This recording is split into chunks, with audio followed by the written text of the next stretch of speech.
ఇవాళ ఈ ప్రభుత్వ పాఠశాలల్లో చదువుకున్నోళ్ళే రేపటి భవిష్యత్తుకు నాయకత్వాన్ని వహించే వాళ్ళు అవుతారని నేను సంపూర్ణంగా విశ్వసిస్తున్నా.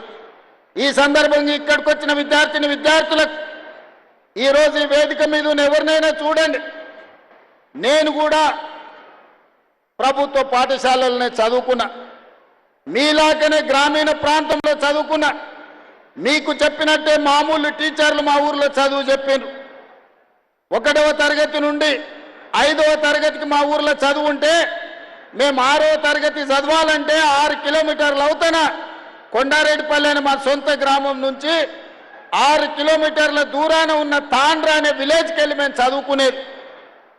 ఈనాటికి ఆనాటికి మేము ఉదయము పాఠశాలకు నడుచుకుంటూ వెళ్ళి చదువుకొని సాయంత్రం మళ్ళీ 6 కిలోమీటర్లు నడుచుకుంటూ వచ్చేది. మా కుటుంబంలో ఆర్థికంగా ఉన్న విద్యా అవకాశాలు లేకపోవడం, సొంత గ్రామంలో 5వ తరగతి వరకు ఉండడం వల్ల 6వ తరగతి చదవాలంటే కూడా పక్క గ్రామానికి వెళ్ళి చదువుకునే పరిస్థితులు. అయినా చదువు వదలకుండా చదువుకున్నాం, పట్టభద్రులమైనాం. ఈనాడు తెలంగాణ రాష్ట్రానికి ముఖ్యమంత్రిగా అయినంటే ప్రభుత్వ పాఠశాలల్లో చదువుకున్న నేను 17 సంవత్సరాలు తిరగకంటే ముందే రాజకీయాలలో ముఖ్యమంత్రి స్థాయికి ఎదిగిన.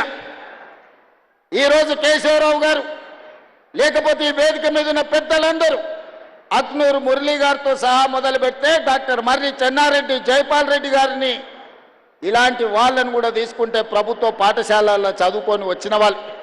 ఈ దేశ ప్రధానమంత్రిగా పనిచేసిన పివి నరసింహారావు గారు కూడా ప్రభుత్వ పాఠశాలల్లోనే చదువుకున్నాడు.